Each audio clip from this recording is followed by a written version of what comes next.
et bon réveil et merci d'être là mesdames, messieurs. En ce lundi, nous aurons l'occasion de retrouver pour les fans justement de ce chanteur, Mahfoud Sakouti qui sera parmi nous, donc interprète du chant Sha'bi.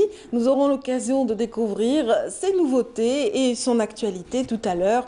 Il sera parmi nous pour le bonheur de ses fans. Je le disais, des fans, ils en ont des milliers, ils sont un trio, je les appelle, j'aime les appeler les trois mousquetaires. Ils nous viennent de l'école polytechnique et ils ont eu la louable initiative de monter à Troyes, donc une école destinée à offrir des cours de soutien aux étudiants. On verra un petit peu cette aventure avec eux, ce trio qui se complète parfaitement tels les trois mousquetaires. Et puis ce matin, nous aurons l'occasion de revenir sur le salon du Hajj et de la Umrah, donc qui se tient actuellement à Alger. Et à cette occasion, nous avons invité le représentant d'une agence de voyage qui viendra nous parler un petit peu des offres de cette année, puis de l'évolution de ce pèlerinage ô combien prisé durant le mois sacré de Ramadan qui approche à grands pas. Et puis ce matin, dans Bonjour d'Algérie, nous aurons le plaisir également de parler d'environnement à l'occasion du Salon de l'environnement. Justement, nous allons faire un petit gros plan sur une entreprise pour parler un petit peu de l'industrie et de l'environnement, en fait, de ce bon ménage qui peut parfois donner l'occasion à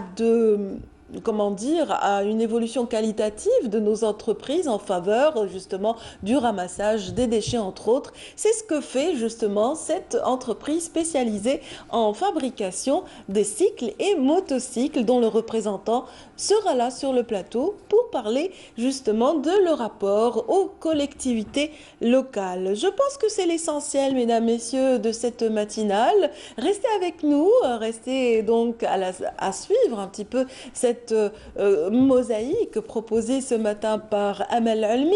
À l'orchestration technique, nous avons aussi notre réalisatrice que j'ai envie de faire, j'ai envie de la saluer pour une fois. Donc, il s'agit de Wafa Larwati qui nous accompagne aussi bien depuis des mois et des années. Alors, bonjour à tous encore une fois et tout de suite, pour vous, rien que pour vous, un point météo signé Amel Almi.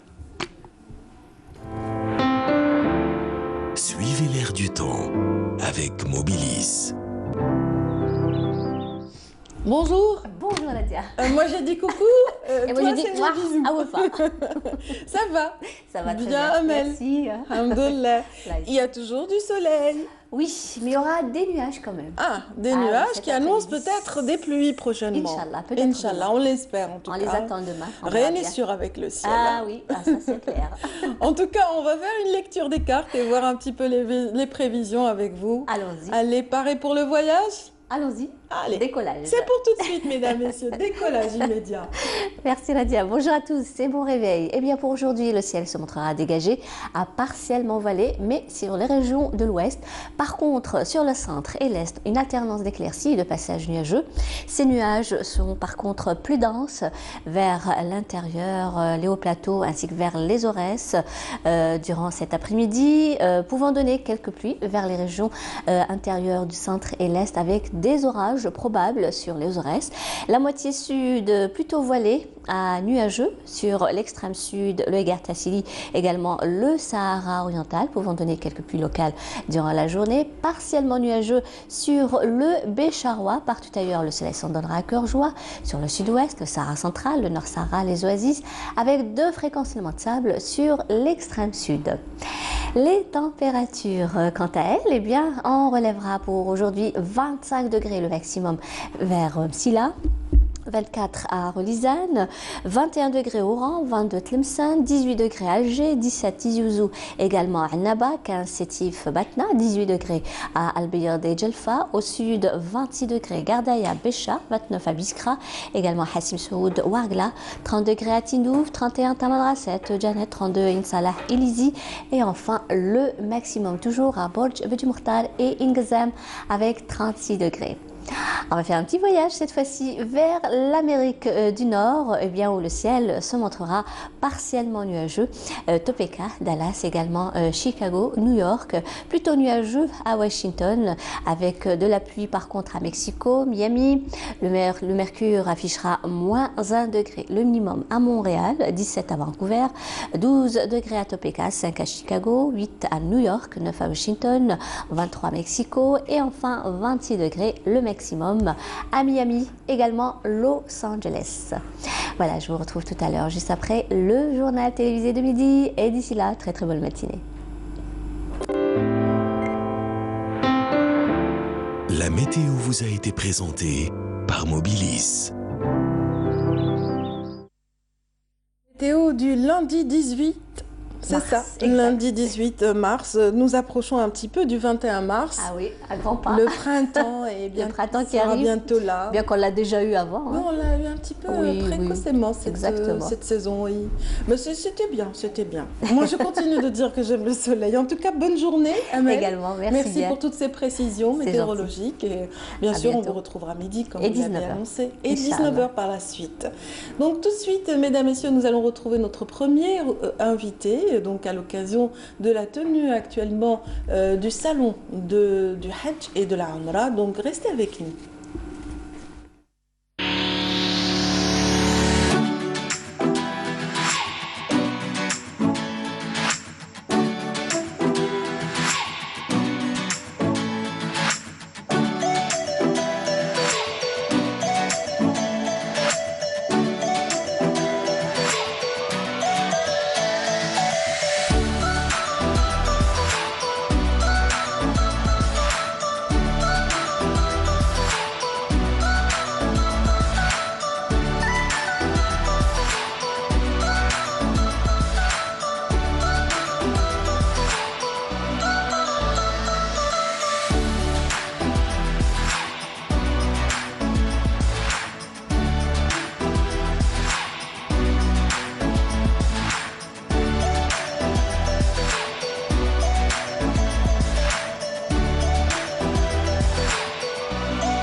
Et les filles sont en force ce matin dans notre plateau, dans notre studio. Elles sont en nombre important autour des caméras et je les salue. Ce sont des stagiaires qui viennent aussi accompagner donc, notre équipe ce matin pour justement s'enquérir un petit peu des détails de ce métier.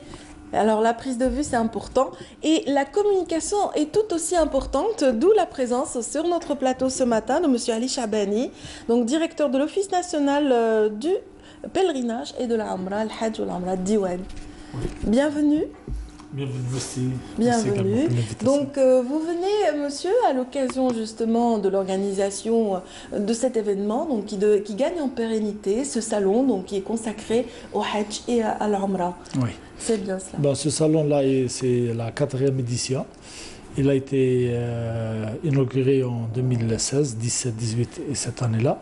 C'est la 4e édition qui prend un peu de l'ampleur. Cette année-là, on a vu qu'il y a eu une forte participation des agences. Ce salon-là est organisé par une agence d'organisation d'événements. Et l'Office national de pèlerinage Umrah, c'est lui qui s'en charge du reste. Des détails, des orientations. Oui. Donc, en tout cas, ça a très bien démarré. Donc, on va un petit peu voir comment se passe l'organisation cette année grâce à ce reportage réalisé par notre collègue Lamia Boudbouda. Et nous reviendrons pour en parler avec de plus amples détails, si vous le permettez. 4e édition du salon du Hajj et de la Umrah a vu la participation de près de 60 agences de tourisme et de voyage accréditées et de 8 opérateurs saoudiens spécialisés dans l'hébergement et le transport.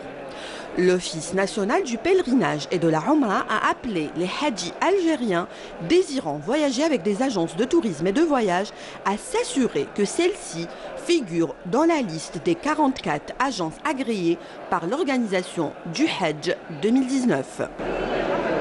Il y a beaucoup de Saoudiens qui ont participé. Il y a plus de 7 agences saoudiennes qui ont participé dans la restauration, l'hôtellerie et les services. Il y a 57 agences algériennes qui ont participé aussi, différentes régions de l'Algérie. L'Algérie maintenant, on peut dire qu'il est un peu plus exigeant, il connaît bien c'est ce qu'il veut et c'est aussi le rôle du Diwan, c'est le rôle de l'Office national de pèlerinage Umrah, c'est de veiller que les gens aient leur contrat avec les agences. Maintenant, c'est une exigence que l'agence doit faire un contrat de voyage avec tout pèlerin ou mu'tamar. C'est pour cela que j'appelle par cela aux gens que s'il vous plaît, si vous partez aux agences, les agences sont agréées par l'Office national de pèlerinage Umrah. Plusieurs agences pionnières dans le domaine de l'organisation et de la planification du Hajj et de la Umrah sont présentes pour permettre aux visiteurs de s'enquérir des différentes procédures ainsi que des services proposés pour ces voyages spirituels. On a fait des offres spéciales pour Ramadan avec 3 formules. Donc il y a des formules de 15 jours, formules de 20 jours et formules d'un mois. Avec des tarifs préférentiels, avec des... Bien sûr, il y a des programmes qui sont sur le plan des hôtels. Il y a des hôtels qui sont plus proches, ils sont des hôtels loin, selon les tarifs. Donc pour donner le choix au client de choisir d'après sa bourse. Des agences proposent des formations pratiques à l'accomplissement des rites du Hajj et de la Umrah à travers des conférences, maquettes et outils explicatifs. Smile Voyage et Tourisme de Blida reçoit même les pèlerins pour une formation gratuite avant chaque départ afin d'éviter les erreurs et les dysfonctionnements des précédentes éditions. على كل حال حطينا مختصر السنوات هذه اللي قمنا بالشغل هذا في المجال العمره السياحه والعمره درنا دوره توعويه تدريبيه للمعتمرين يعني نجيبوهم يومين قبل موعد الرحله نجيبوهم نعطوا لهم ارشادات دينيه وارشادات تقنيه معناتها واش لازم يجيب للمطار واش ما لازمش الامور التي لا ينبغي ان تكون في الاسم تاعو. اما التوعويه الدينيه نعطوا له اركان العمره واش لازم يكون معاه واش يدير في العمره يعني حتى نحضروه نفسيا يتحضر نفسيا اولا وكذلك نعمل على اننا نجمع المجموعه يكون عندهم ما يسمى بالتآخي. انا ماذا بيا المجموعه تاعي تكون متآخيه حتى كي يروحوا لهيه يتبعوا الارشادات المعتمر يتبع المرشد والمرشد يلقى سهوله في استجابه المعتمر. Pour la cérémonie de clôture, plusieurs Umrah et Hajj ont été gagnés lors de tirages au sort, ce qui a fait le bonheur des participants.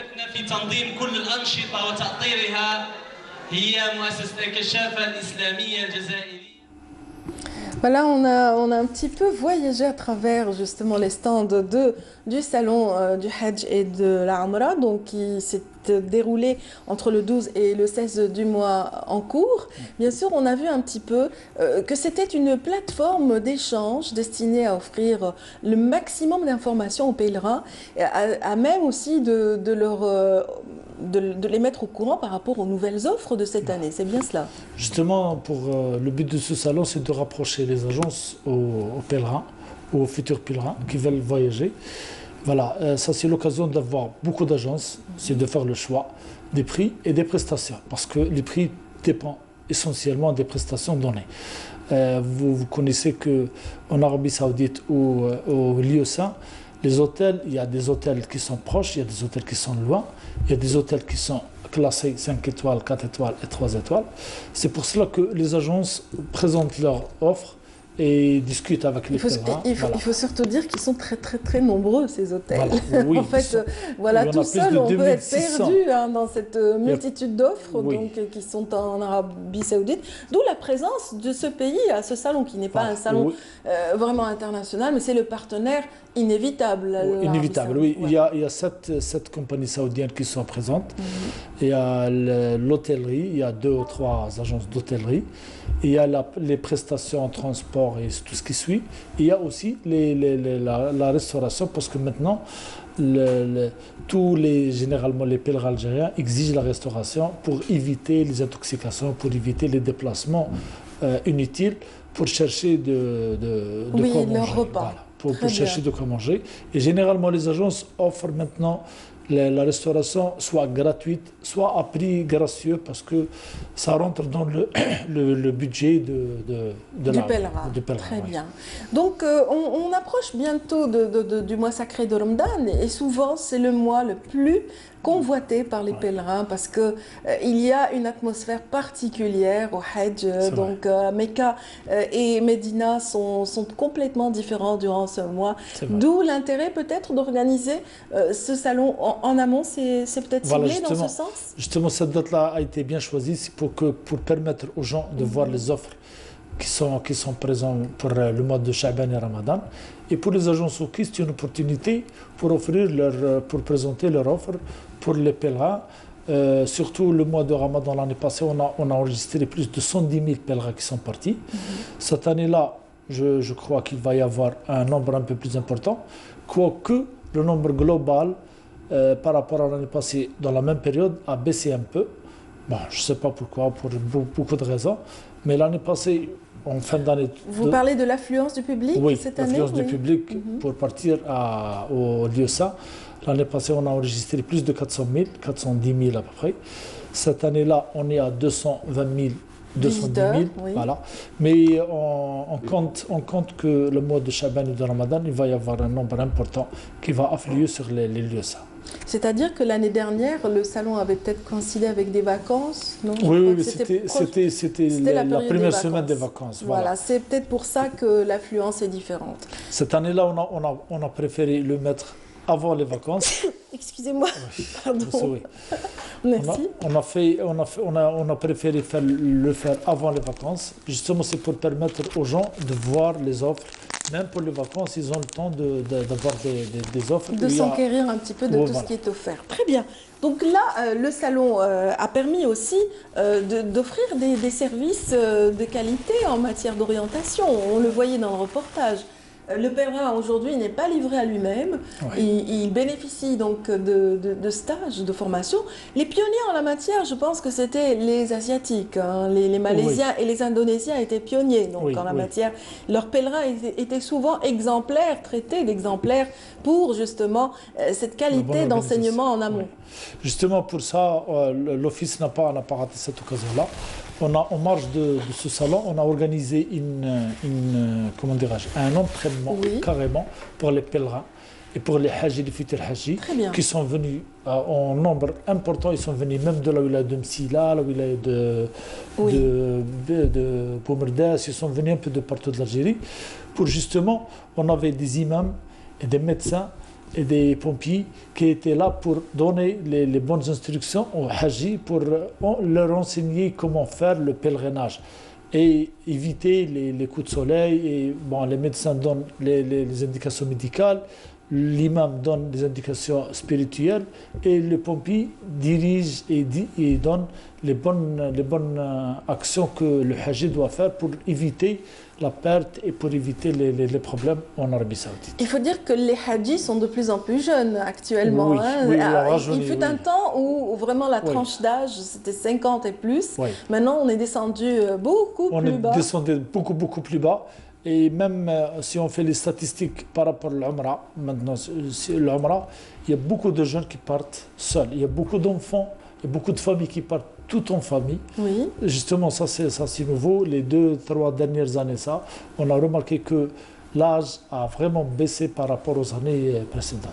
Et puis, bon, même le pays d'accueil, l'Arabie Saoudite, offre des circuits touristiques à présent. C'est-à-dire que tout est articulé de manière à visiter tous les points possibles autour du parcours du prophète ou des sallallahu alayhi wa sallam, ou les sahaba aussi, donc tous les compagnons du prophète. On peut découvrir tous les lieux saints. Justement, dans ce sens-là... C'est un voyage très agréable. Oui, très agréable. Oui. Justement, dans ce sens-là, l'Office national pèlerinage Umrah, dans sa stratégie de moderniser l'opération, déjà on a commencé par une plateforme électronique, Hajj et Umrah. On a deux plateformes électroniques dont les agences peuvent... Bon, ça, pour le moment, c'est agence Office, mais ça va s'ouvrir sur le pèlerin incessamment.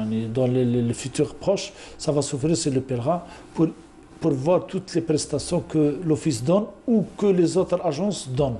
D'accord, mais l'utilité donc de cette plateforme électronique par rapport aux pèlerins, c'est-à-dire que là, vous essayez de fédérer, de créer un réseau, donc de tous les acteurs possibles en la matière. Mais qu'en est-il du pèlerin par rapport au maillon le pèlerin, le plus important? Voilà, le pèlerin pour le moment, cette plateforme est très importante parce qu'il y a comment dirais-je, si par exemple un pèlerin se perd, voilà, on peut le trouver immédiatement parce que tout est informatisé. On a la base de données de tous les pèlerins qui sont partis déjà. On peut le retrouver facilement. Ça, c'est en premier lieu. Et ça va venir où le pèlerin va voir directement les prestations des agences qui sont posées sur cette plateforme et de chez lui. Ça, c'est dans le côté Umrah. Donc ça facilite un peu la tâche aux encadreurs, c'est-à-dire les agents eux-mêmes ont cette possibilité de communiquer avec l'organe mère qui est l'office que vous dirigez. Et déjà pour minimiser la paperasse et pour donner un peu plus de professionnalisme pour les agences dans leur action. Voilà. Et dans la partie Hajj, il y a c'est la 4e année, c'est l'iscan électronique, ça c'est l'hébergement électronique, où le pèlerin peut faire son hébergement justement de sa maison. Très bien. Avec une application qui est sur le net, il peut rentrer, il peut justement donner quelques détails de son vœu, et il va avoir directement le numéro de sa chambre, l'étage et l'hôtel où il va habiter et avec qui il va habiter. Avec qui il va passer le séjour. Voilà, plus de transparence par rapport à la préparation en amont. Donc ça rassure le pèlerin, il y a moins de stress et il est concentré sur l'accomplissement du Hajj ou de la Umrah. En tout cas, merci donc de nous avoir permis de revenir sur ce salon ô combien important en marge justement ou en amont du mois sacré de Ramadan. On souhaite donc un bon pèlerinage à tous ceux qui se préparent ou, qui ont déjà commencé à mettre au point leur voyage selon ce qui a été proposé au salon. Un dernier mot vous revient, donc Monsieur Charbani. J'appelle tout le monde d'être ambassadeur de l'Algérie. Et je le souhaite, Umrah Mubaraka ou Hajj Mabrouk, Inch'Allah. Merci beaucoup. Donc, c'était Monsieur Ali Charbani qui nous accompagnait ce matin, mesdames, messieurs. Vous êtes donc directeur de l'Office national du pèlerinage et de la Umrah. Merci infiniment. Merci. Et bonne continuation pour les prochaines éditions de ce salon ô Merci à combien utile pour nos pèlerins. Merci à vous. Voilà. Nous aussi, nous allons continuer, notre petit bonhomme de chemin. Dans un petit moment, nous recevrons les étudiants que j'ai appelés les trois mousquetaires. Mais avant, parlons un petit peu de cette session de formation récemment organisée en faveur des jeunes également. Il s'agit de tout un programme de développement durable que nous allons découvrir par la voix de Nour El Houda Bouzgaou. Après Constantine et Oran, c'est au tour des jeunes Algérois ambitieux d'entreprendre des projets au profit du développement durable, de bénéficier d'une session de formation en leadership. L'initiative ICT for Sustainability est une initiative lancée par des jeunes Algériens qui a commencé à Constantine et à Oran. Et là, on est sur Alger, aujourd'hui avec 40 jeunes étudiants et jeunes entrepreneurs. Donc, on a visé 90 étudiants et jeunes entrepreneurs aussi dans les wilayas, Oran, Constantine et Alger. On travaille dans les domaines de la durabilité, de l'éducation, de l'ICT, de la nouvelle technologie. Et même, on incite les jeunes, on les forme à la prise de parole en public et la création des projets. Une trentaine de jeunes Algérois ont prouvé un engouement important au programme ICT for Sustainability. Essentiellement porteurs de projets, leurs attentes sont importantes. Ce programme de la technologie de l'information et de la communication est dédié à 30 jeunes citoyens actifs d'Alger. Et donc c'est pour booster les jeunes un peu et de faire part de leurs idées. Et cela va créer une synergie qui va automatiquement apporter un plus à notre société et développer, pourquoi pas, surtout le domaine associatif, qui va permettre à ces jeunes-là de faire part de leurs talents, de leurs compétences et pourquoi pas bâtir une Algérie prospère et saine, et voilà. Je suis là parce que je suis porteuse de projets qui visent l'éducation en Algérie dans les zones rurales et je suis là pour apprendre les ateliers, comment implémenter mon projet dans les bonnes conditions en incluant la technology and sustainability et en plus pour rencontrer des gens qui ont le même mindset que moi pour pourquoi pas être parmi mon équipe. Pour ce faire, des workshops portant sur des thèmes variés, notamment le marketing de soi, la prise de parole en public, l'éducation aux médias digitales, sont programmés durant 3 jours de formation. Mon intervention aujourd'hui pour cette conférence sur le développement durable et ICT, c'est plus par rapport à que les étudiants aujourd'hui essayent d'avoir identifier leur purpose in life et qui développent sur le long terme et vraiment avoir cette idée de comment être leader dans un milieu en Algérie qui est très, il y a beaucoup de challenges et avoir ce côté positif mindset qui permet leur réussite dans la vie. L'intervention sera sur l'importance des TIC sur l'entrepreneuriat social, mais ça ne va pas se limiter rien qu'à ça. Ce sera aussi une séance très pratique afin de donner des idées très réalistiques pour les jeunes, afin de générer des futurs entrepreneurs dans ce domaine-là. Et la deuxième séance sera sur la neuromarketing, qui est une tendance très, on va dire, très pratiquée en Europe, mais aussi dans le monde et qu'on n'a pas l'habitude de faire ici en Algérie. Le marketing en général, mais la neuromarketing en plus spécifique, on va dire. Le programme ICT for Sustainability est donc un programme riche dont les fruits seront certainement cueillis sur terrain par l'implantation de nouveaux projets en développement durable. Et la dernière séance avec mon Et on passe d'un projet à l'autre, mesdames, messieurs, tout de suite. On va parler d'une initiative lancée par 3 amis, 3 étudiants de l'école polytechnique qui sont présents ce matin. Je présente en l'occurrence Hamoutan Islam, bienvenue. Bonjour. Et puis vous êtes accompagné ce matin de Rahal Chaki et de Anis Souamès. Je le disais que l'union faisait la force. C'est vrai. Oui, donc voilà, de l'union de vos 3 esprits créatifs est née une école. L'école, on peut la nommer peut-être, Islam? Donc, je me présente une autre fois. Je suis Islam Hamoutan, élève ingénieur à l'École nationale polytechnique en spécialité génie mécanique. Je suis le gérant actuel de l'école No Heather qui se trouve à Berkhadem. Cette dernière, elle est hébergée au niveau d'une autre école qui s'appelle Andalusia, qui est une école qui propose des cours de soroban et aussi une école préscolaire et primaire. Cette école, on l'a créée exactement en septembre 2018. C'était l'initiative qu'on a débutée à travers une problématique. On a remarqué que les étudiants, des fois, ils comprenaient mieux les cours à travers des enseignements où ces derniers étaient proposés par des étudiants.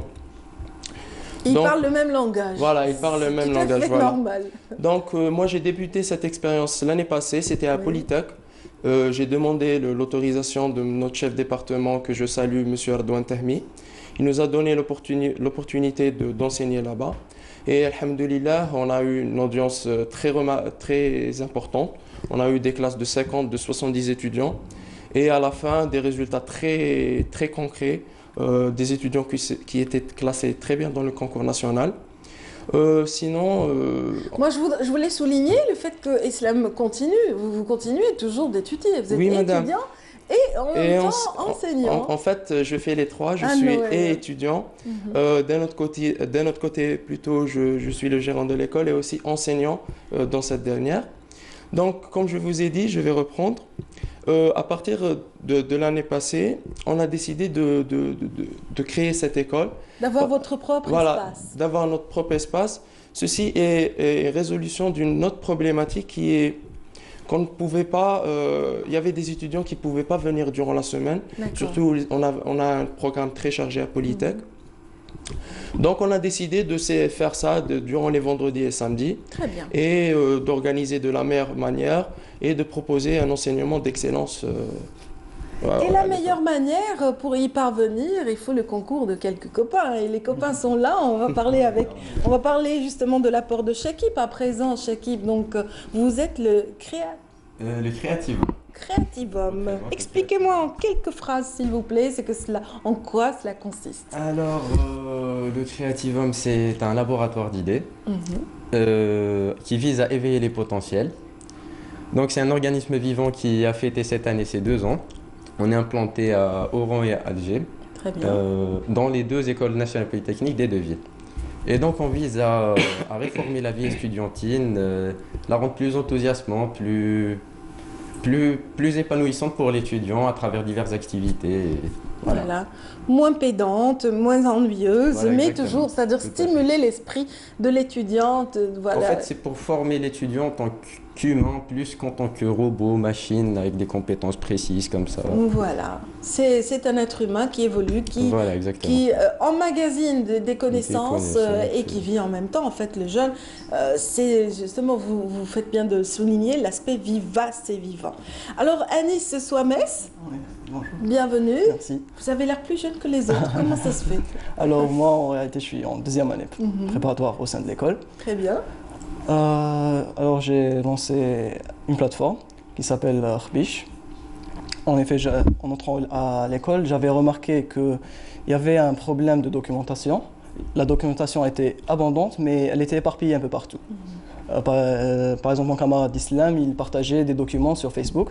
Mais le problème de Facebook, c'est que quand on partage un fichier, il suffit que quelques jours que ce fichier disparaisse. Donc je me suis dit, pourquoi pas ne pas créer une plateforme. Une plateforme un peu plus stable, un peu plus pérenne. Qui offrirait un moyen simple et efficace aux étudiants de trouver de la documentation et de la consulter n'importe où et à n'importe quel moment. Voilà. Donc un ami que je salue d'ailleurs, c'est Abdelrahman et moi, qui m'a vraiment aidé pour cette plateforme-là. On a lancé la plateforme, dont la première version a vu le jour il y a à peu près 1 année, mais on a lancé une 2e version qui a attiré plus de 70 000 étudiants quand même, au début de septembre. Donc cette plateforme est constituée en 2 parties. Ouais, vous avez précédé ma question, j'allais dire, alors qu'est-ce qu'on peut y trouver? Qu'est-ce qu'on peut puiser là-dedans? Alors, en fait, la plateforme, elle est constituée de 2 parties. La première partie, c'est un site web. Ce site web-là, voilà. Alors, ce site web-là, il contient des documents. Pour l'instant, il contient de la documentation. La plateforme est gratuite. Très bien. Aussi, elle contient aussi une application qu'on vient de finir. Elle sera disponible très prochainement. Elle est très attractive. On vient de voir l'image justement de la page d'accueil, je pense. Ah oui, voilà, c'est la page d'accueil, exactement. Voilà, la page d'accueil est très colorée. Il y a même une jeune fille comme ça assise sur les bouquins, donc ça c'est un petit clin d'œil sympathique de communication qui est sympa. Et donc ça permet un petit peu d'être accroché, de voir, de puiser quand on a manqué ses cours, quand on a accusé un petit retard et ça arrive souvent. En fait, c'est pas seulement que les cours, mais il y a des documents. Il y a des cours que ce soit sous le format vidéo ou texte, et ça sera disponible très prochainement. Il y aura aussi des formations, des stages. On vise carrément à révolutionner le e-learning en Algérie. Très bien, c'est excellent. Donc voilà. Et donc les étudiants de Polytech vont être suivis, j'imagine, par les autres facultés, les autres universités vont peut-être faire pareil, créer leur propre espace. Ou est-ce que cet espace, est-ce que vous avez l'ambition de l'élargir, d'en faire justement un espace pour l'ensemble des disciplines? Parce que vous couvrez quel département justement universitaire jusque-là? Donc en fait pour le moment on est en train on est en train d'appliquer cette idée au niveau de l'École nationale polytechnique, en d'autres termes, même les autres écoles, parce que je dois noter qu'en Algérie, on a environ 13 écoles préparatoires. Ces étudiants, en fin de cycle, en fin des 2 années de préparatoire, vont passer un concours.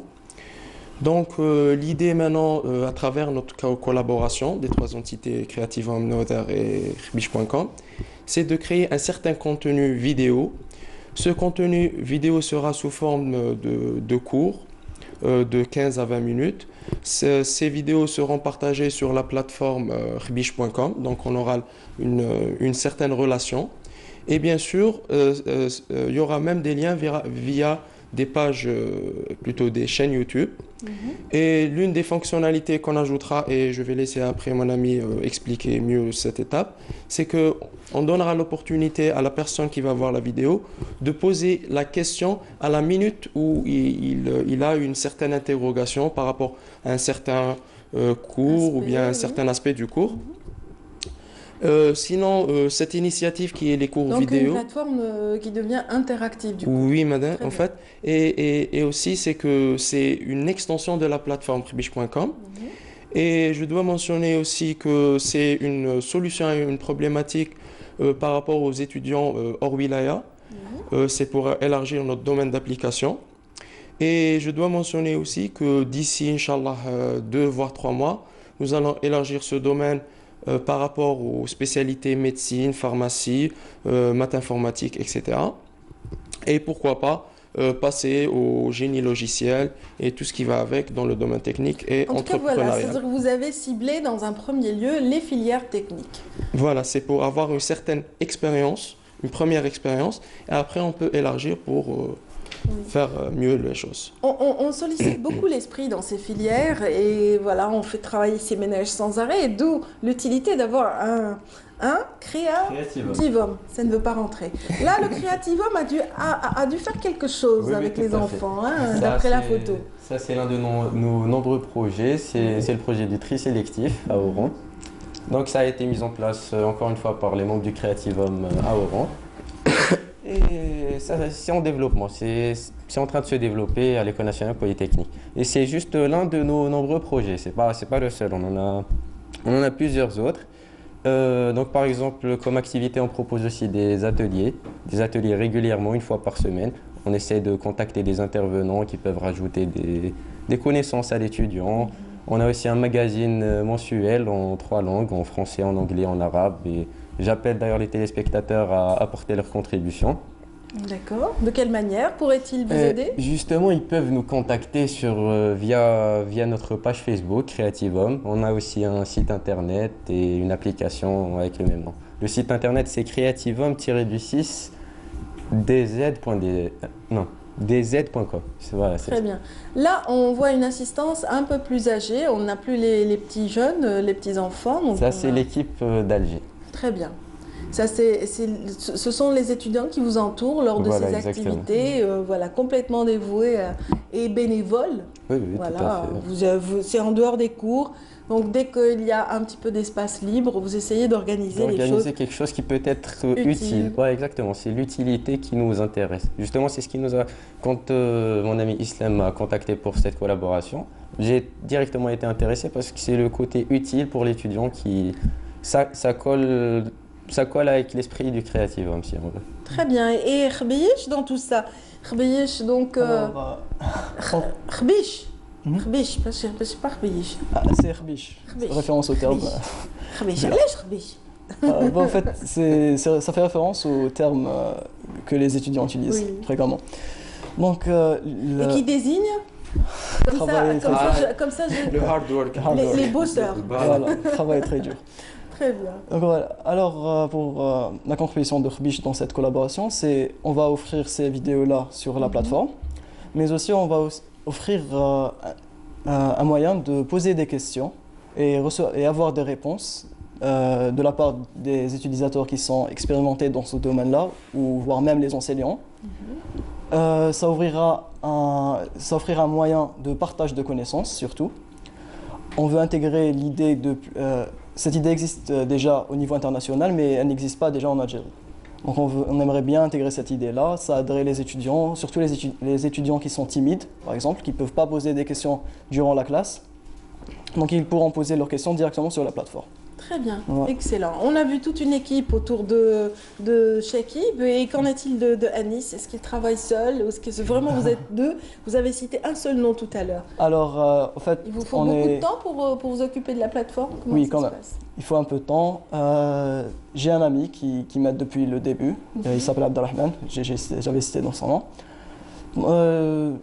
Donc, grosso modo, c'est nous les deux qui gèrent la plateforme. Très bien. Oui, ouais. En tout cas, le tout est destiné à accompagner donc les étudiants. Donc une école, une plateforme et des activités. Ça fait justement cette union qui fait la force. Et je le disais que vous ressemblez un peu aux trois mousquetaires. Voilà, à vous trois, vous abattez du boulot et bravo pour cette initiative. Rappelons que l'école, c'est No Other. Oui, madame. Voilà, y a-t-il une adresse pour vous contacter? Vous pouvez consulter notre page Facebook No Other Réussir son concours, ou bien nous contacter via le numéro de téléphone disponible au niveau de cette page. Et voilà. Excellent. Merci. Donc, on rappelle la plateforme. Donc, alors, c'est tout simplement khbish.com. Il suffit d'écrire khbish.com. Très bien. Et ça ressort. Ouais. Et c'est sur khbish.com qu'on peut avoir les nouveautés par rapport au Creative Home.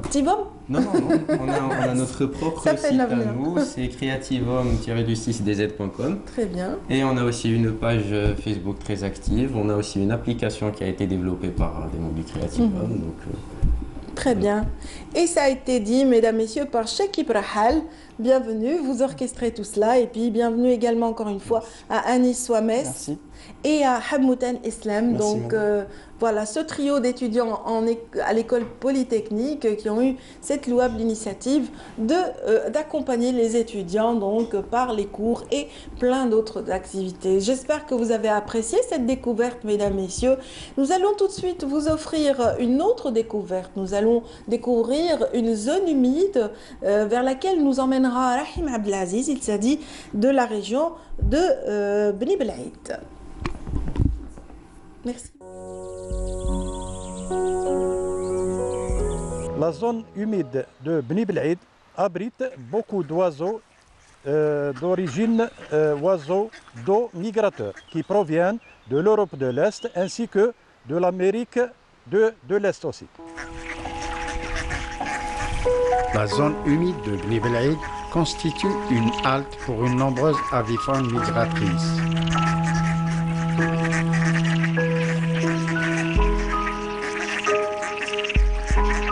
L'année passée, une équipe composée de les techniciens de la conservation des forêts en collaboration avec le Parc national de Taza et certains universitaires ont procédé au recensement de plus de 7000 individus appartenant à 32 espèces différentes.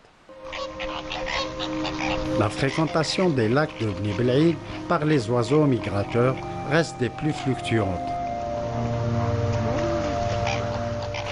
L'année dernière aussi, on a remarqué une particularité, c'est l'arrivée d'un groupe de 60 individus de flamands roses qui a passé une nuit, soit disons une journée, la nuit et le jour, dans cette zone. Il a atterri, puis il est reparti. Ça, c'est une particularité de la zone. Les flamants roses marquent une halte dans la zone lacustre de Bni Bel'Aid durant leur déplacement de l'Afrique vers l'Europe et les côtes est-américaines.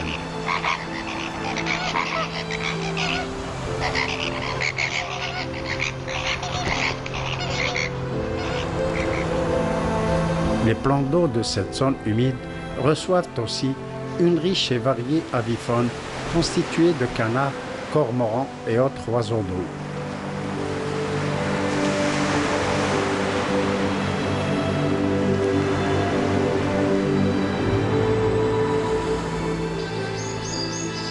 Beaucoup d'oiseaux nichent dans cette zone de Bni Bel'Aid. Bni Bel'Aid et ses zones lacustres sont aussi un lieu de nidification pour une riche avifaune.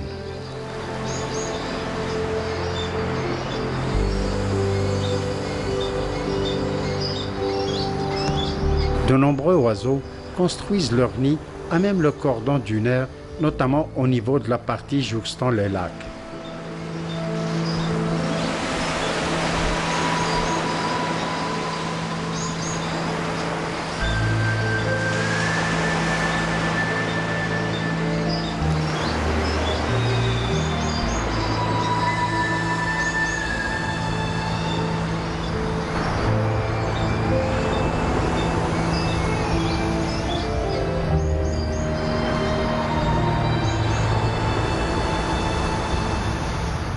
La zone de Bni Bel'Aid aussi est séparée de la mer d'un cordon dunaire.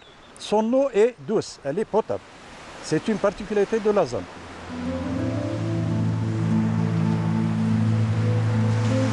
La zone lacustre de Bni Bel'Aid est séparée de la mer par un mince cordon dunaire.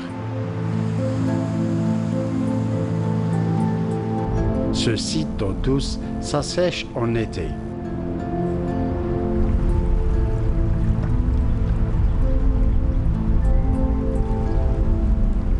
Les plans d'eau face à la mer sont peuplés de plages de nénuphars. Les buttes renferment des joncs et des tamarix. Ces deux espèces sont indifférentes à la salinité dominante.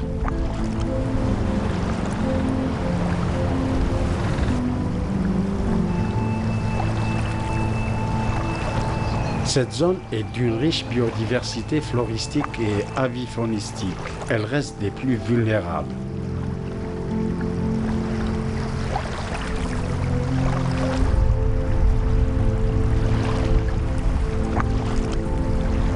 La zone de Bni Bel'Aid a été piétinée par les habitations qui l'entourent et surtout les Fellah, car on remarque plus d'une centaine de Fellah qui entourent la zone, qui font des cultures maraîchères, mais le problème c'est qu'en été, ces Fellah pratiquent ce qu'on appelle la culture du pastèque. C'est un fruit qui demande beaucoup d'eau. Pour cela, ils utilisent les ressources hydriques de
Voilà, c'était une belle balade offerte par Rahim Abdelaziz dans cette région de Bni Belaïd. Occasion de parler de la beauté de cet environnement qu'on essaie de préserver. Donc tout le monde est concerné par la préservation de ce bel environnement, y compris les industriels. Et oui, même si on a tendance à se dire l'industrie, ça pollue des fois, mais parfois elle œuvre en faveur de l'environnement. On va le voir à travers un exemple, celui de VMS Industrie de Béjaïa, donc dont le représentant est avec nous. Bienvenue à vous, Hamid Emrazen.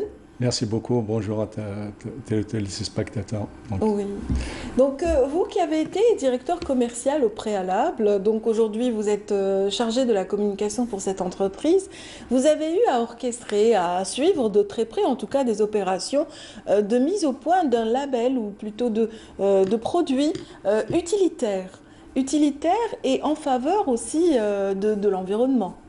Oui, permettez-moi de présenter un petit peu notre entreprise. Moi je ne suis pas contre. Nous sommes une entreprise de fabrication de motocycles au niveau de Béjaïa qui emploie plus de 170 personnes qui ont pratiquement moins de 70%, moins de 30 ans. Très jeune, c'est bien. Voilà, c'est une entreprise très jeune et on a même une parité entre hommes et femmes. On a même des femmes au niveau de la production, des ingénieurs. Donc nous produisons une gamme très variée de motos pour les jeunes, les moins jeunes et pour la population à mobilité réduite. Oui. Et même pour l'utilitaire, pour les commerçants, pour les poissonniers, et surtout pour l'environnement, c'est-à-dire pour le ramassage des ordures. On va parler des autres aspects, on va un petit peu focaliser tout d'abord sur cet aspect-là, c'est-à-dire la création des tricycles en faveur de la récupération des déchets, et c'était en faveur aussi des collectivités locales et des partenaires de ces collectivités que vous avez lancé cette opération justement de fabrication et de vente de ces motocycles. Oui, on travaille surtout avec toutes les épiques de 48 wilayas. Surtout au niveau d'Alger, avec Extranet, avec Netcom. Donc on offre un produit pratique pour le massage des ordures qui passent même dans les ruelles telles que la Casbah et tout ça, là où le camion ne passe pas. Oui. Et même il pollue moins que le camion donc, qui est en diesel. Nous, il consomme, c'est en essence, il consomme moins de carburant. Oui, donc, vous faites concurrence aux bodés, des petits ânes comme ça qui se baladaient dans les ruelles de la Casbah avant et qui permettaient cette récupération de façon artisanale, donc c'est bien, on se modernise. Donc on a pensé à ça, dès le début, c'est notre produit phare, donc on a pensé pour l'environnement, et pour essayer même au niveau de notre production, donc on a signé des contrats avec tels que General Emballage pour la récupération du carton, pour la récupération du polystyrène avec les autres entreprises, pour les résidus métalliques et tout ça. Donc nous, notre préoccupation, c'est de préserver l'environnement au niveau de notre localité. D'où votre présence lors de précédentes éditions du Sierra, Salon international, donc oui, je disais Salon international de l'environnement et des énergies renouvelables d'Alger, donc qui vient de s'écouler d'ailleurs. Il s'est déroulé du 7 au 10 mars cette année. Vous n'y étiez pas, mais vous avez participé. Oui, j'étais de passage, donc c'est très important ce genre d'événement. Donc là où on explique aux gens pour la valorisation des déchets. Donc c'est un déchet, c'est pas quelque chose de nuisant. On peut, c'est-à-dire le valoriser et lui donner une valeur. Le réexpliquer et le réexploiter par la suite, lui donner une nouvelle vie. Voilà, donner une nouvelle vie à différents déchets. Très bien. Vous êtes content des résultats de ces opérations, donc concernant ces tricycles en particulier? Oui, d'ailleurs on a passé même des contrats avec plusieurs épiques et même avec l'ONID pour un contrat pour leur livrer des tricycles, donc plus de 40 unités, même au niveau du sud. Donc apparemment, même les entreprises étrangères, ils s'intéressent à notre produit. Oui. Donc il n'y a pas uniquement les épiques et les entreprises nationales. Oui. En attendant de poursuivre cette discussion, voyons un petit peu à quoi ressemblait justement le Salon de l'environnement cette année. C'est un reportage signé Lilia Ben Nasser. est résolument tourné vers un développement durable intégrant 3 dimensions, sociale, économique et environnementale, et ce à travers la poursuite de sa politique de préservation et de protection de l'environnement. À ce titre, le Salon international de l'environnement et des énergies renouvelables était une aubaine pour les opérateurs nationaux et internationaux, publics et privés, d'exposer leur modèle d'affaires et de mettre en avant la valeur ajoutée qu'offrent leurs services. On a les panneaux structures. Bon, c'est une structure porteuse, permet de construire des maisons à haute performance énergétique, diminuer la consommation d'énergie entre 50 à 80%, gain de temps et de l'argent. Oui, on peut faire une villa en 3 mois. Donc, 100 villas fait 3 mois. Le coût diminue le coût entre 5 à 25%. On a aussi liberté de conception et de design. C'est un coffrage perdu, donc on n'a pas besoin d'importer plus de bois. Donc on va diminuer la consommation totale de bois jusqu'à 80%. Donc c'est ça, oui. C'est une innovation peut-être Flottriche en 1981. Ils ont développé Flitali en 1996. Le centre a la vocation, c'est l'élaboration, la réalisation des cellules solaires et panneaux photovoltaïques pour l'énergie. En même temps, nous sommes composés de 4 divisions scientifiques, de 4 ateliers techniques. Nous avons une expérience de plus de 25 ans dans le domaine du photovoltaïque, l'énergie renouvelable. C'est l'élaboration et la réalisation des cellules solaires. On réalise les cellules, on encapsule pour la production des panneaux photovoltaïques. Sauf que le centre a la vocation, c'est scientifique, ce n'est pas caractère commercial, c'est-à-dire on ne fait pas de commerce, donc c'est recherche et développement. Les efforts consentis par le secteur de l'environnement et des énergies renouvelables ont comme objectif stratégique d'insuffler une dynamique alliant considération environnementale et opportunités économiques. Voilà, nous avons quand même pris le temps de visiter le salon. Monsieur Emrazen, vous qui ne l'avez pas visité cette année exceptionnellement, vous étiez sur d'autres missions. On revient un petit peu à VMS Industries, donc cette entreprise basée à Béjaïa et qui dessert quand même d'autres wilayas, à l'image d'Alger. Vous avez des concessionnaires un peu partout. Oui, on est présent pratiquement sur tout le territoire national, sur les 48 wilayas, à travers nos showrooms et nos concessionnaires. Donc on essaie à chaque fois d'agréer des concessionnaires suivant les cahiers des charges. Très bien. Pour essayer de respecter les normes. En usage actuellement. Très bien. En tout cas, parlez-moi un petit peu de la courbe de production pour VMS. Est-ce qu'elle est en croissance? Elle est stable? Comment ça se passe? Est-ce que vous avez multiplié cette production ou est-ce qu'elle est au même stade de la création de l'entreprise? Nous, donc, on a commencé l'activité pratiquement fin 2014. Donc, à partir de 2015, on a pratiquement doublé à chaque fois notre volume de production. Donc, actuellement, pour cette année, on se fixe sur un objectif de 25 000. Très bien. On a réalisé l'année passée 16 000 unités. 16 000 unités il faut dire... différentes modèles dans les motos, les tricycles, même pour l'utilitaire. Donc on a pour les poissonniers, pour les légumiers, pour les livreurs. Pour les livreurs, oui. On voit de plus en plus de livreurs de pizza dans nos rues, c'est excellent. Oui, il y a des motos pratiquement spécialisées dans la livraison de produits de médicaments, de pizza, de boissons et tout ça. Donc on signe des contrats avec ces sociétés, des petites sociétés, qui font la livraison. On a aussi un produit qui est pour le loisir, des quads, donc d'une marque Linhai, filiale de Yamaha. Donc, pour vous dire qu'on n'a pas uniquement la production VMS, parce qu'on représente... Vous représentez aussi des marques prestigieuses, qu'on ne va pas citer une deuxième fois, voilà. Effectivement, et qui vous font confiance pour ce travail, pour ce que vous avez prouvé sur le terrain. Donc, vos utilitaires, vos motos sont sur le terrain et ça fonctionne très bien.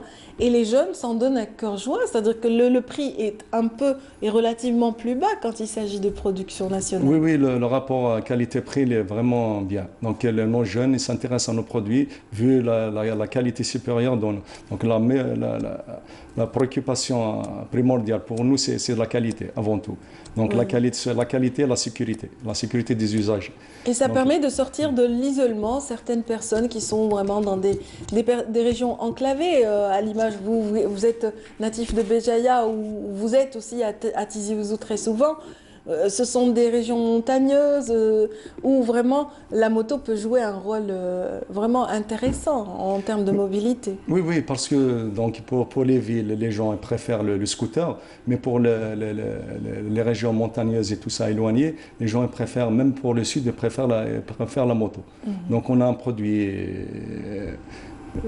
pratique pour ça. Et donc on aide les gens à sortir de l'isolement et d'offrir un moyen de transport adéquat.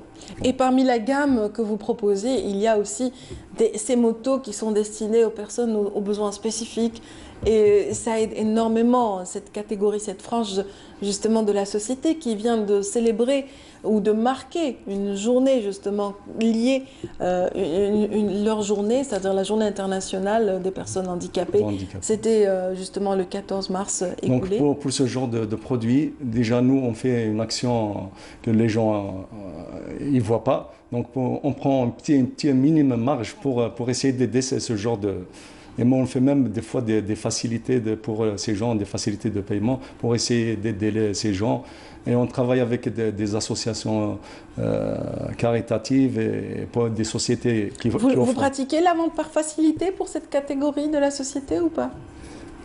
C'est-à-dire, nous, à travers la banque. Mais oui. pour des fois des actions comme ça, humanitaires oui. on fait des petites actions. Voilà, très bien. Donc on travaille avec différentes banques. Il faut dire que le revenu est très oui, très réduit. Nous, on a fait ce genre d'action de prix. Donc vraiment, on a pris une marge très réduite. C'est presque au prix de revient. Voilà, c'est presque au prix de revient. C'est pour aider ce genre c'est pour aider cette catégorie qui en a besoin. Voilà, et peut-être que qu'il y aura révision peut-être de leurs revenus et de leur pension, qui sait, ce qui les aidera peut-être à vivre dignement et avec plus de possibilités dans la vie. Voilà. En tout cas, bravo pour ces initiatives quand même dont voilà, on voit une image là. Est-ce que vous pouvez nous dire un petit peu, voilà, ça c'est votre participation à la préservation de l'environnement de la ville. Tous ça, ensemble, c'est un slogan que vous avez lancé. Oui, tous ensemble pour une ville propre. C'est pour une ville propre, donc.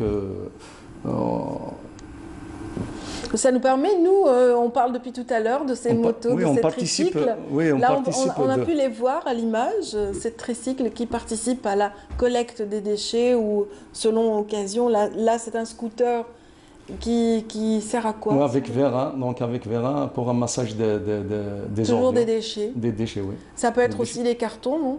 Oui, plusieurs déchets, donc ménagers. Voilà. Très bien. Donc on a différents types de motos pour le ramassage des déchets. D'accord, voilà. Très bien. En tout cas, les motards participent souvent à des compétitions. J'espère que vos motos seront visibles lors de compétitions sportives également, qui sait? Oui, on a sponsorisé plusieurs fois ce genre d'événements. Donc on a soit au niveau de Béjaïa et au niveau du sud. Très bien. Donc on essaie de sponsoriser avec des marques bien propres à nous. Donc propres à nous, en partenariat avec des étrangers. Donc. Merci beaucoup Hamid Emrazen. Je rappelle que vous êtes le chargé de la communication pour VMS Industrie Béjaïa, une entreprise qui a énormément d'actions citoyennes en faveur de l'environnement. On salue l'ensemble donc des travailleurs de cette entreprise et puis les leaders aussi et créateurs de VMS. Moi, je vous remercie beaucoup. Je remercie Canal Algérie pour cette invitation et nous remercions notre manager, M. Saïr Abdelkrim, qui fait tout pour la réussite de cette entreprise. Très bien, on le salue à travers vous également. Donc, mesdames, messieurs, restez avec nous. C'est vrai que les motos, vous le disiez tout à l'heure, peuvent emmener jusque très loin, jusqu'à des points reculés de notre pays continental, l'Algérie. Donc, notamment au sud, ils sont un petit peu convoités. Ils sont convoités. Notre marque est très convoitée au sud. Très convoité au sud. Et le sud qui, justement, a permis de découvrir de très beaux paysages, enfin plutôt le rallye. Il existe un rallye qui permet justement des parcours incroyables à travers les immensités désertiques, mais peut-être aussi à travers les villes du sud qui sont très belles à découvrir. Et justement, 2 escales du rallye qui a lieu actuellement vont nous permettre un petit peu de voir tout cela, et à travers également le commentaire et le reportage de notre collègue de la section sportive, Dounia Hadjeb.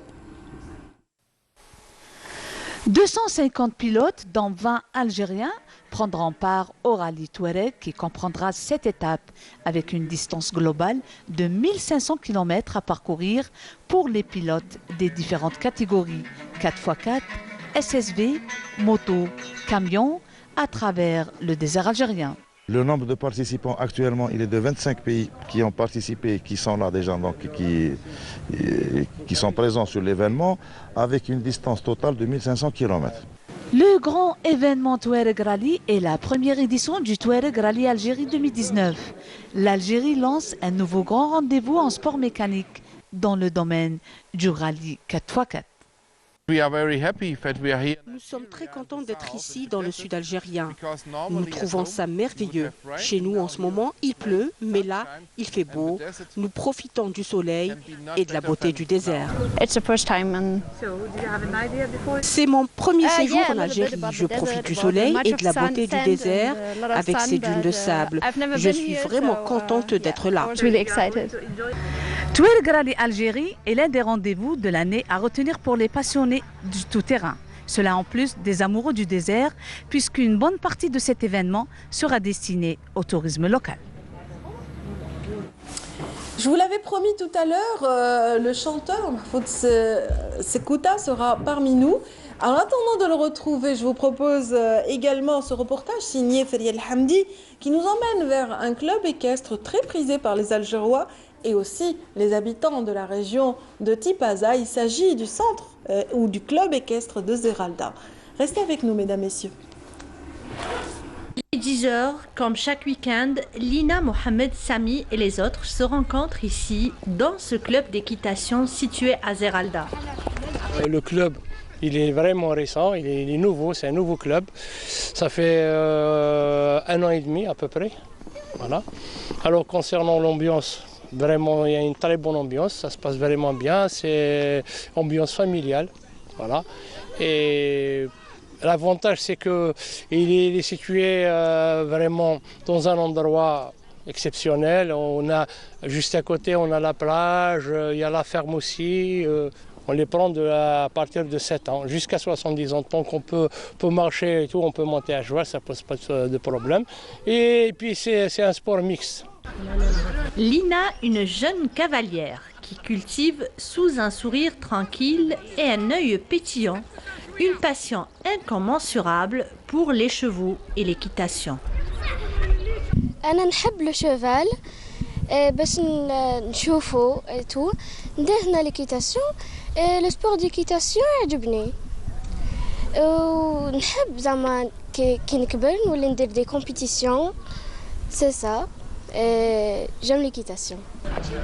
L'équitation est un sport qui plaît beaucoup aux enfants, même les plus petits. Elle lui apporte de très nombreux bienfaits et l'aide incontestablement à grandir. Le casque, le gilet et les bottes. Quand je grandis, je fais des compétitions. نحب لو سبور هذا باسكو لي بيان كي دخلت فيه عندي 1 موا علموني كلش قبل ما ندخل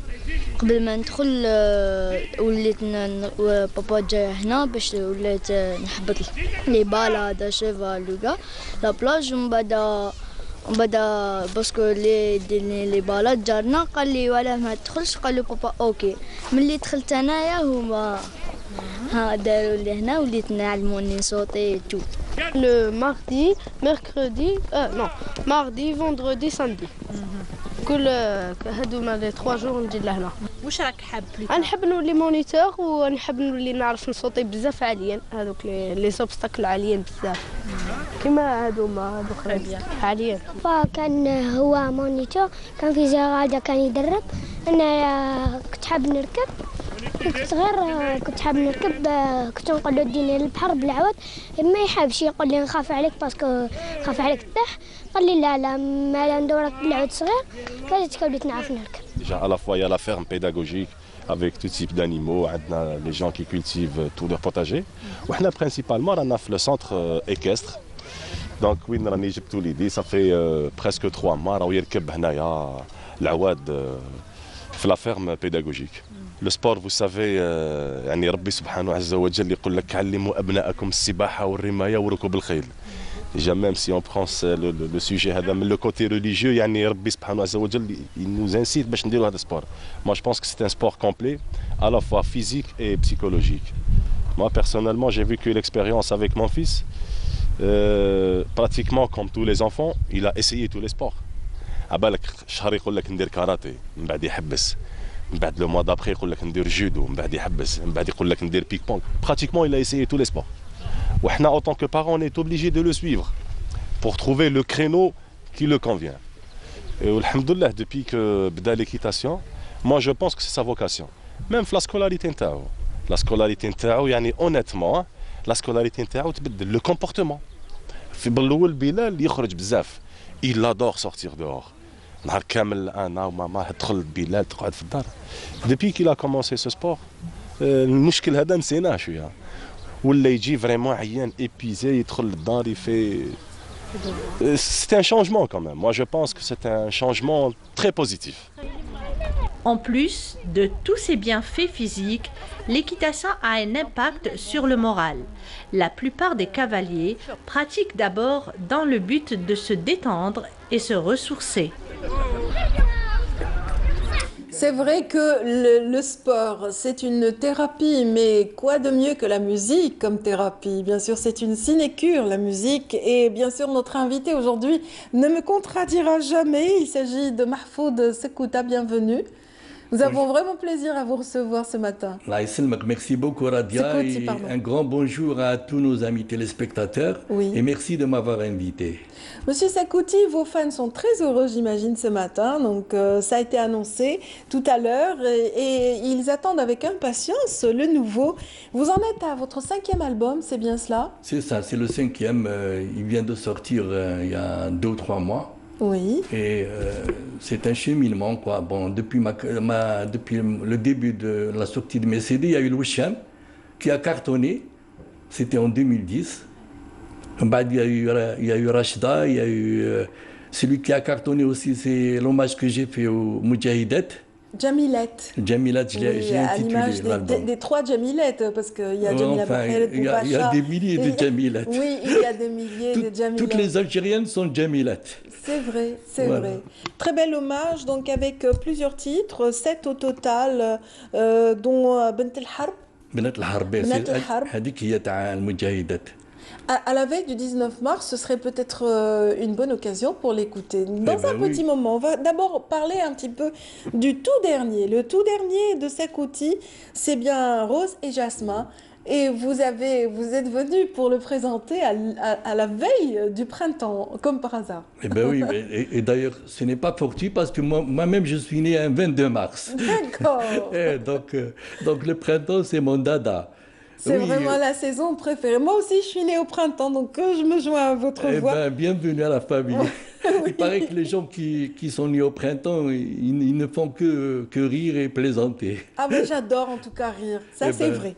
J'adore rire et j'apprécie la musique et vous avez l'air d'apprécier vraiment la musique universelle puisque le premier donc, morceau de cet album, vous l'avez intitulé Mozart. C'est ça, j'ai repris un peu une œuvre musicale mondialement connue. Il s'agit de la 40e symphonie de Mozart.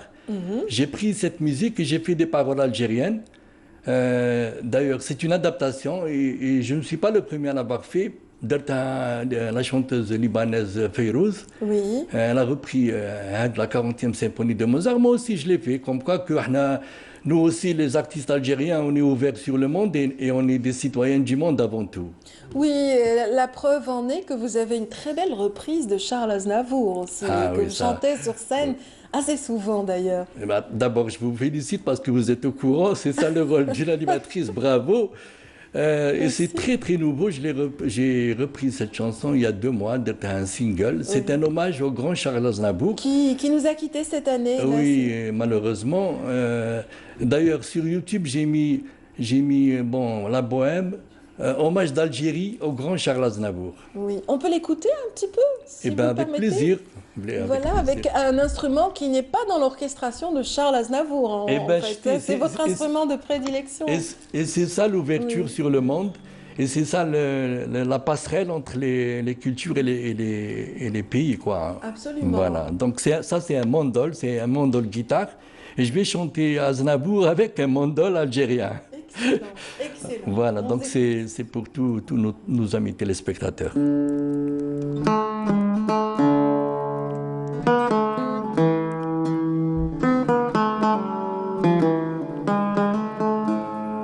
Je vous parle d'un temps que les moins de 20 ans ne peuvent pas connaître.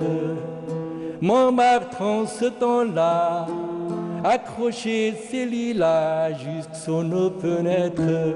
Et si l'humble garni qui nous servait de nid ne payait pas de mine, c'est là qu'on s'est connus, moi qui criais famine et toi qui posais nez. La bohème, ça voulait dire on est heureux. La bohème, nous ne mangions qu'1 jour sur 2.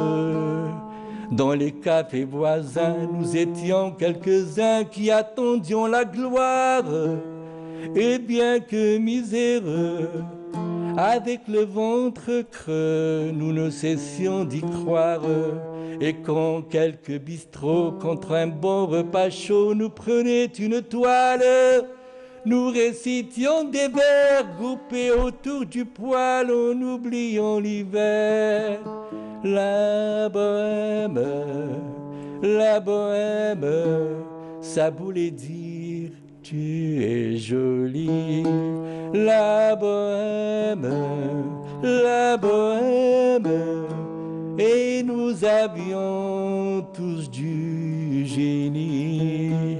Souvent il m'arrivait devant mon chevalet de passer des nuits blanches, retouchant le dessin de la ligne d'un sein, du galbe d'une hanche. Et ce n'est qu'au matin qu'on s'asseyait enfin devant un café crème. Épuisé mais ravi, fallait-il que l'on s'aime et qu'on aime la vie. La bohème, ça voulait dire on a 20 ans. On n'a plus 20 ans, il faut le dire. Eh bien oui, on a toujours 20 ans. Oui, hymne à la jeunesse de Charles Aznavour que vous aimez donc reprendre lors de vos spectacles. Et puis, on sent dans ce dernier album toujours cette note d'engagement vis-à-vis de la société. Vous parlez par exemple de l'émigré. Bon, l'émigré, c'est une chanson, parce que moi je voyage beaucoup. Et cette chanson-là, ça parle de l'immigration, mais c'est un peu spécial. C'est-à-dire que je n'ai pas chanté pour dire que le Gharba Saïba et tout, parce que ça a été chanté. Vous ne reprenez pas les clichés habituels. Voilà, ça a été chanté par nos aînés. Moi, ce que j'ai fait, j'ai chanté l'immigration, mais en toile de fond, c'est-à-dire que l'émigré, le ressortissant algérien ou autre, qui vit à l'extérieur, oui. Surtout l'Algérien, il est à l'étranger, il est en Europe ou en Amérique du Nord ou ailleurs dans le monde, mais il garde la nostalgie du pays. Il a un cœur battant pour son pays, c'est-à-dire il continue comme ça de suivre l'actualité du pays au jour le jour. Oui, moi d'ailleurs j'ai lancé un grand bravo à la diaspora algérienne. On a remarqué ils sont branchés avec leur pays, ça fait chaud au cœur. Une mobilisation pour tous les événements importants de notre pays, effectivement. C'est magnifique et c'est un peu spécifique aux Algériens. Moi, je leur rends un grand hommage. Je leur dis bravo, vous êtes formidables. Et dans un titre, justement, que vous allez peut-être nous interpréter, dont vous nous interpréterez peut-être un petit extrait. Oui, la chanson vous les appelez, spécialement. voilà, vous rappelez un petit peu leur algérianité. Vous dites, bien sûr, absolument, absolument. C'est surtout ça. Bon, l'immigré, c'est pas péjoratif. Voilà. C'est une réalité. Immigré, parce qu'on est tous des oiseaux migrateurs. On immigre, voilà, donc on va chanter un peu. Oui, allez-y. Un petit extrait.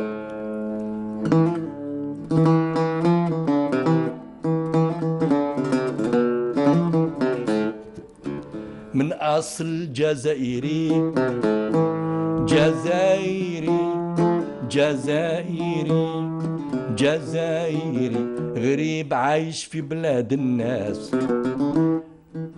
بلادنا هي الألجيري الألجيري جزائري جزائري وين ما يكون مرفوع الراس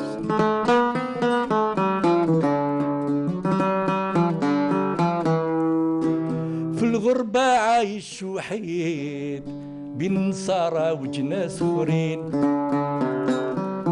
هجر البلاد سافر بعيد هذا مكتوب ربي الحنين في الموسم ونهار العيد في الموسم ونهار العيد يحوط بيه شوق الحنين يتفكر ولاد الحومة حباب وناس والجيران في رمضان وقت اللمة يتوحى صوت الآذان يتشاهى نهار الجمعة يتشاهى نهار الجمعة طعم المويمة والحنان من أصل جزائري جزائري جزائري جزائري غريب لكن مرفوع الراس ساكن مارسيل باريس ولندن نيويورك ومونريال اون ايطالي اسبانيا وبون وحشكم راه علينا طال الجزائر تحيا بكم الجزائر تحيا بكم وين ما كنتو نساو رجال. Merci. Très bel hommage. C'était assez émouvant. Oui, très, très belle parole en tout cas, qui accompagne cette mélodie. Mélodie Chabi, on dira, parce que voilà, c'est un petit peu le registre dans lequel vous évoluez, Mahfoud Zakouti. Absolument, c'est du Chabi dans le mode Sihli, et le mode Sihli, c'est très très agréable à l'oreille. Oui, c'est très doux et, voilà. Et en fait de ce mode Chabi, vous avez lancé plusieurs titres dans cet album, 9 au total. On vient de découvrir L'Émigré, il y a Mozart dont on a parlé, Dikrayet, un très beau duet avec Nadia Ben Youssef, c'est bien ça? Eh ben oui, Dikrayet c'est un peu spécial parce que c'est une chanson qui parle de notre enfance et surtout des camarades de classe.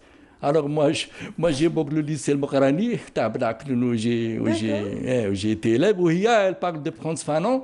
Et là, chacun se reconnaît parce que vous savez, Radia, le lycée, bon, contrairement peut-être à l'école primaire ou à l'université, le lycée, c'est là où on atteint un peu l'adolescence et tout, on découvre le monde et tout, donc tout ce qui se passe... L'éveil de la conscience se fait à cet âge-là. C'est vrai, hein? Oui, c'est vrai. Donc le lycée, c'est un peu spécial et moi j'ai gardé de très bons souvenirs, j'ai des camarades de classe que je revois encore, donc c'est un petit clin d'œil à nos anciens camarades de classe. Voilà, vous parlez du Québec, l'été au soleil, de Dine Jazaïr, Oulad Tir, un hommage à l'équipe nationale de football du FLN. L'équipe du FLN, oui.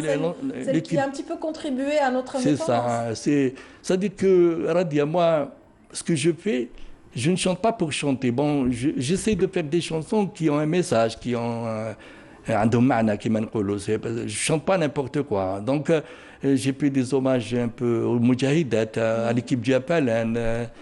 Ould Tir, c'est une chanson d'Amr Zahi, Allah yarhamou. et je l'ai repris en hommage à lui.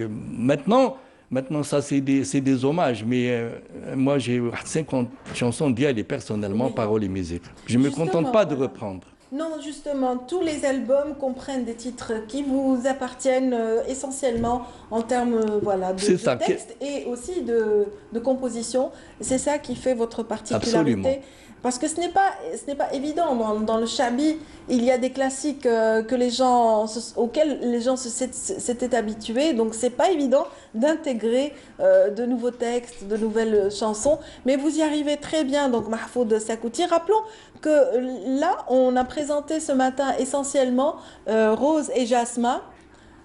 C'est ça, Rose et Jasma. C'est le titre de l'album. Oui, le titre de l'album. Donc, on va voir à l'image dans quelques instants. Moi, je veux revenir sur le Djamilette à la veille du 19 mars. Donc, vous avez déjà rendu hommage aux femmes dans un autre album.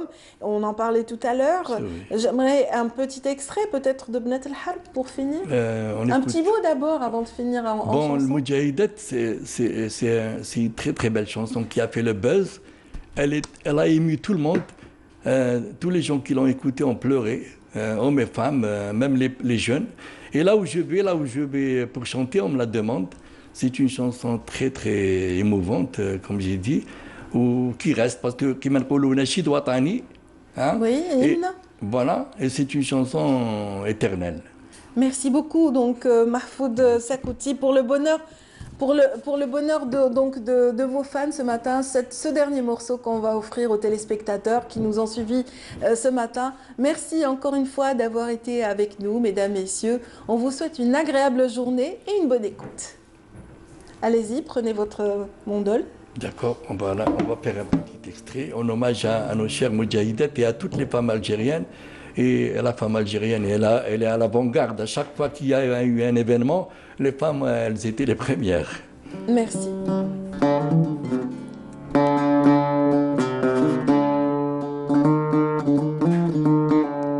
كانوا في عمرهم 20 حد ما يشبههم في الزين حسيبة وبنات خرين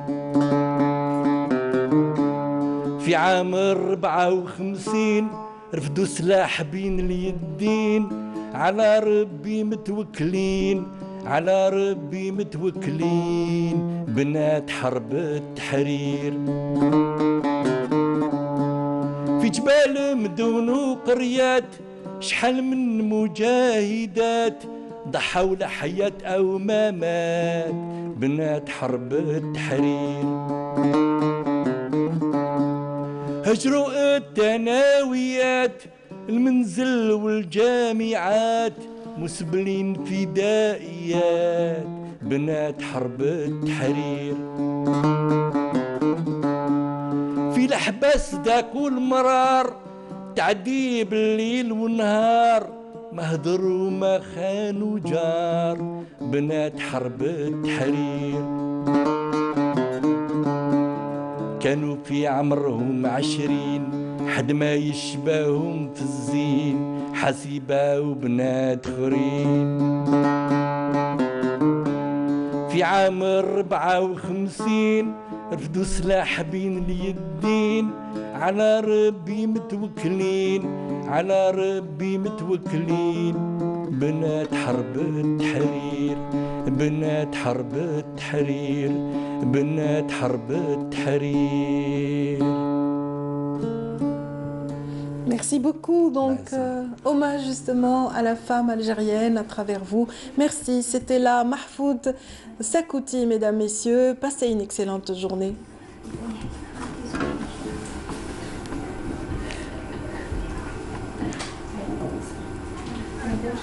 Ah, ben on a encore du temps. Moi, je pensais qu'on avait fini. C'est excellent. Donc, voilà. En tout cas, c'était là un avant-dernier morceau. On va peut-être réécouter le morceau de votre choix, Mahfoud Sakouti, pour finir cette séquence. Merci d'avoir été avec nous encore une fois.